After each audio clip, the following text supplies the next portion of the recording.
नमस्कार दोस्तों, मेरा नाम है राजके वर्मा और आप देख रहे हैं रिपोर्टर जी। अगर आपने रिपोर्टर जी चैनल को सब्सक्राइब नहीं किया तो आपसे रिक्वेस्ट है, प्लीज चैनल को सब्सक्राइब जरूर करें, लाइक और कमेंट्स करना तो बिल्कुल ना भूलें। 2024 के विधानसभा चुनाव के नतीजों के बाद अब हरियाणा में बीजेपी इतिहास रचते हुए तीसरी बार सरकार बनाने जा रही है। एक बार को यह लग रहा था, तमाम एग्जिट पोल सर्वे ये कह रहे थे कि इस बार हरियाणा में बीजेपी नहीं कांग्रेस सरकार बनाएगी, लेकिन बीजेपी ने एक बार फिर यह साबित किया कि वो हारी हुई बाजी को भी जीतना जानती है। वो एक ऐसी खिलाड़ी है जो कब पासा पलट दे किसी को भी समझ में नहीं आता, और हरियाणा में कुछ ऐसा ही हुआ। अब सबसे बड़ी चर्चा इस बात की है कि नायब सिंह सैनी जब मुख्यमंत्री की शपथ लेंगे तो उनके मंत्रिमंडल में कौन कौन से ऐसे चेहरे होंगे जिन्हें शामिल किया जाएगा, यानी कि मंत्रिमंडल में कौन कौन से ऐसे विधायक हैं जिनकी लॉटरी लग सकती है, कौन से ऐसे विधायक हैं जिनकी दावेदारी सबसे मजबूत मानी जा रही है। तो एक एक कर उन तमाम चेहरों पर बातचीत करेंगे। सबसे पहले जो सबसे बड़ा नाम है वो है अनिल विज का। अनिल विज ने लगातार एक के बाद एक अंबाला कैंट से चुनाव लड़े और वो विधायक बने हैं, और सबसे बड़ा चेहरा भी अनिल विज को माना जाता है। इसके अलावा मनोहर लाल के बाद हरियाणा में दूसरा बड़ा पंजाबी चेहरा भी अनिल विज है। लेकिन यहां एक बड़ा संकट है, अनिल विज साहब क्या मंत्री पद को एक्सेप्ट करेंगे बीजेपी की तरफ से जो उन्हें मंत्री पद ऑफर किया जाएगा? क्योंकि जब नायब सिंह सैनी को मुख्यमंत्री बनाया गया था, मनोहर लाल खट्टर को मुख्यमंत्री के पद से हटाकर, तो अनिल विज साहब बेहद नाराज थे इस बात को लेकर कि वो सीनियरिटी और अनुभव के मामले में सबसे ज्यादा सीनियर है, उनका मेरिट के हिसाब से मुख्यमंत्री का दावा बनता था, लेकिन नायब सिंह सैनी को मुख्यमंत्री बना दिया। लेकिन जो ऑफर यानी कि जो मंत्री पद उन्होंने तब नहीं एक्सेप्ट किया, तो क्या इस बार अब दूसरी टर्म में नायब सिंह सैनी की दूसरी टर्म में वो इस पद को एक्सेप्ट करेंगे? ये भी देखना खासा दिलचस्प होगा। लेकिन यह भी माना जा रहा है कि अनिल विज को बड़ा और मजबूत मंत्रालय दिया जा सकता है बीजेपी की तरफ से, क्योंकि बीजेपी के सबसे पुराने नेताओं में शुमार करते और मनोहर लाल सरकार में भी गृह मंत्रालय जैसा महत्वपूर्ण पद जो है वो अनिल विज के पास था। लेकिन मनोहर लाल खट्टर और अनिल विज के बीच की तनातनी से भी सभी वाकिफ थे, क्योंकि उस दौरान भी अनिल विज साहब को कहीं ना कहीं ये बात थी कि लगातार हरियाणा में बीजेपी को वो आगे बढ़ाने का काम कर रहे हैं, और ऐसे में पहली बार विधायक बने मनोहर लाल को कैसे मुख्यमंत्री बना दिया। और यही स्थिति नायब सिंह सैनी के साथ भी अनिल विज साहब की देखने को मिली थी। तो खैर, लेकिन मंत्री पद की लिस्ट में सबसे ऊपर नाम जो है अनिल विज का है, और उसके बाद जो नाम है वो है राव नरबीर सिंह का। राव नरबीर सिंह की भी दावेदारी मजबूत मानी जा रही है। अमित शाह जब चुनाव के बीच जनसभा को संबोधित करने के लिए आए थे, उन्होंने खास तौर से इस बात का संकेत और इशारा दिया था कि आप राव नरबीर सिंह को जिताकर विधानसभा में भेजिए, इन्हें बड़ा मंत्रालय या यूं कहे बड़ा आदमी बनाने की जिम्मेदारी मेरी होगी। विधानसभा बादशाहपुर से रिकॉर्ड वोट से 2024 का विधानसभा चुनाव राव नरबीर सिंह ने जीता है। मनोहर सरकार में कैबिनेट मंत्री रहे हैं। 2014 में भी बादशाहपुर से बीजेपी की टिकट से चुनाव लड़ा था, जीत हासिल की थी और कैबिनेट मिनिस्टर बने थे। लेकिन 2019 में बीजेपी ने टिकट नहीं दिया, 5 साल का इंतजार किया, और 2024 में राव नरबीर सिंह ने बता दिया कि वो राजनीति के बादशाह है, कि किस तरह से वो उन्हें जब भी मौका मिलेगा वो अपनी पारी को बेहतर तरीके से जीतना जानते हैं। इसके बाद अगला नाम है महिपाल ढांडा का। पानीपत ग्रामीण से लगातार तीसरी बार विधायक बने हैं महिपाल ढांडा। जाट समाज से आते हैं, पिछली टर्म में पंचायत मंत्री रहे थे, इस बार भी इनकी दावेदारी इसीलिए मजबूत मानी जा रही है। इसके अलावा पूर्व सीएम मनोहर लाल के करीबी भी है और उनके संसदीय क्षेत्र से आते हैं। तो महिपाल ढांडा का जो है वो अगला नाम है।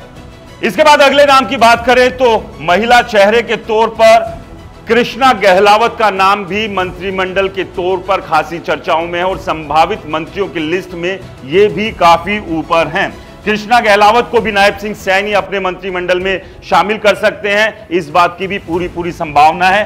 राय से विधायक बनी है, राजस्थान के राजनीतिक मिर्धा परिवार से रिश्तेदारी है, जाट और महिला दोनों का फायदा इन्हें मिल सकता है, और नायब सिंह सैनी के मंत्रिमंडल में बतौर राज्य मंत्री इन्हें शामिल किया जा सकता है। तो ये तमाम वो चेहरे हैं जिनके नाम पर यूं कहिए लगभग मोहर लग चुकी है, बस ऑफिशियल अनाउंसमेंट का इंतजार भर है। इसके बाद सुनील सांगवान जो है वो अगला नाम है इस लिस्ट में। चरखी दादरी में कमल खिलाने वाले सुनील सांगवान पुराने राजनीतिक परिवार से हैं। पिता सतपाल सांगवान पूर्व मंत्री रहे हैं और खास बात, राम रहीम को 6 बार पैरोल देने के मामले में चर्चाओं में आए थे। दादरी की दोनों सीटों पर इस बार बीजेपी जीतने में कामयाब रही है, तो सुनील सांगवान का नाम भी मंत्रियों की लिस्ट में शामिल करने को लेकर चर्चाओं में है। इनकी दावेदारी भी खासी मजबूत मानी जा रही है कि इन्हें भी नायब सिंह सैनी के मंत्रिमंडल में शामिल किया जा सकता है। इसके बाद अगला नाम है अरविंद शर्मा का। 2019 में रोहतक से दीपेंद्र हुड्डा को हराकर सांसद बने थे और इस दौरान खासी चर्चाओं में आए थे, क्योंकि ये भूपेंद्र सिंह हुड्डा और दीपेंद्र हुड्डा का गढ़ था और इसी गढ़ में सेंधमारी अरविंद शर्मा ने की थी। लेकिन 2024 का लोकसभा चुनाव अरविंद शर्मा हार गए थे। उसके बावजूद पार्टी ने उन्हें विधानसभा चुनाव में गोहाना विधानसभा से टिकट दी और यहां से अरविंद शर्मा जीतने में कामयाब हुए। अमित शाह के नजदीकी रहे हैं। सोनीपत जिले से मंत्री इन्हें बनाया जा सकता है, तो अरविंद शर्मा के नाम पर भी खासी चर्चा है और इनका नाम भी बताया जा रहा है कि करीब करीब लिस्ट में शामिल कर दिया गया। इसके बाद है मुकेश शर्मा।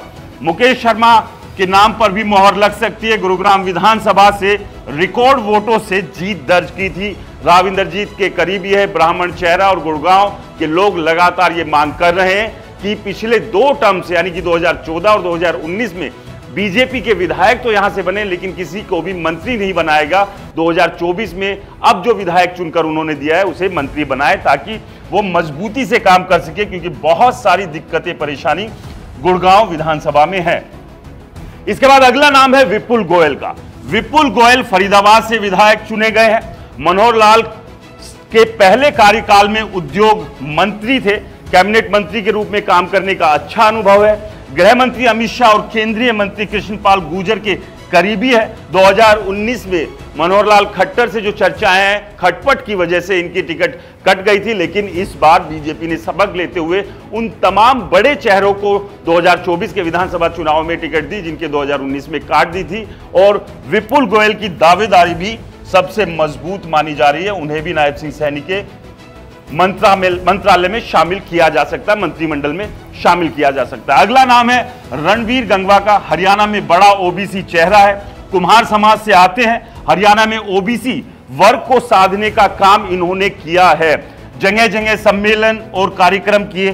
बरवाला से पहली बार कमल खिलाया। मनोहर लाल और नायब सिंह सरकार में डिप्टी स्पीकर के पद पर रहे। और आपको बता दें कि डिप्टी स्पीकर हरियाणा के इतिहास में जब जब जो विधायक बना है वो अगले टर्म में जीता नहीं है, यानी कि उसे हार का मुंह देखना पड़ा है अब तक का, इनसे पहले का जो इतिहास रहा है। लेकिन रणवीर गंगवा ने डिप्टी स्पीकर के सर के ऊपर जो श्राप था हार का, उसे खत्म करने का काम किया है। और अब ये माना जा सकता है कि अब जो भी डिप्टी स्पीकर बनेगा उसे जरूरी नहीं है कि हार का सामना करना पड़े। इसके बाद अगला नाम है हरविंदर कल्याण का।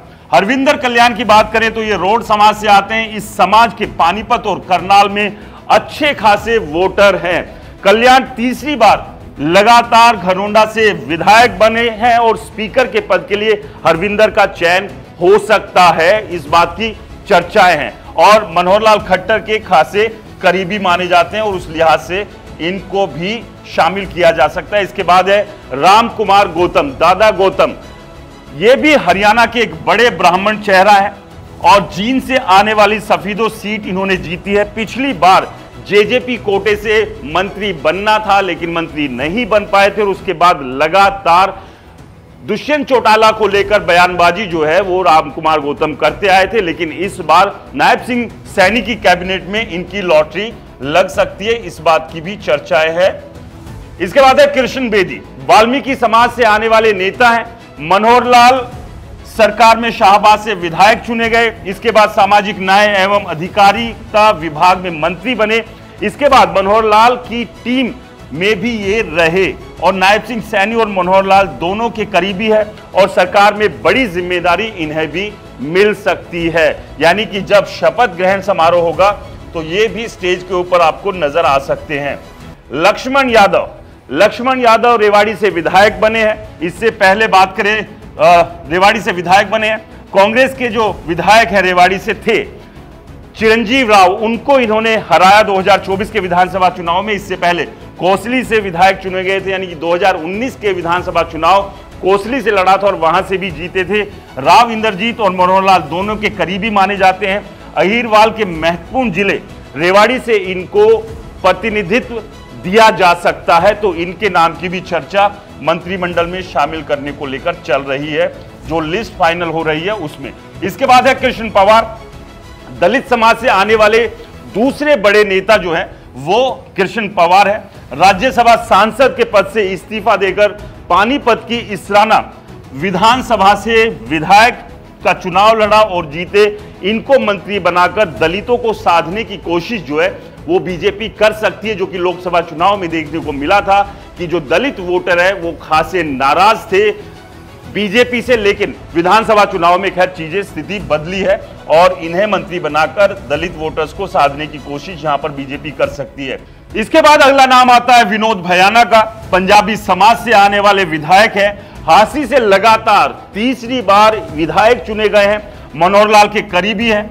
2 टर्म में कोई भी बड़ी जिम्मेदारी सरकार में इन्हें नहीं मिली थी। ऐसे में उम्मीद लगाई जा रही कि इस बार इनका नंबर आ सकता है, इनकी लॉटरी लग सकती है। तो तमाम ये वो चेहरे हैं जिनके नामों पर चर्चा चल रही है और करीब करीब इनमें से काफी ऐसे चेहरे हैं जिनके नाम फाइनल हो चुके हैं। बस सिर्फ इंतजार है ऑफिशियल अनाउंसमेंट का, जब ये साफ हो जाएगा कि नायब सिंह सैनी के साथ कौन कौन से वो विधायक है जो मंत्री पद की शपथ लेने जा रहे हैं। आपको क्या लगता है हमें कमेंट्स कर जरूर बताएं। रिपोर्टर जी चैनल को सब्सक्राइब नहीं किया तो दोस्तों चैनल को सब्सक्राइब करना बिल्कुल ना भूलें। नमस्कार।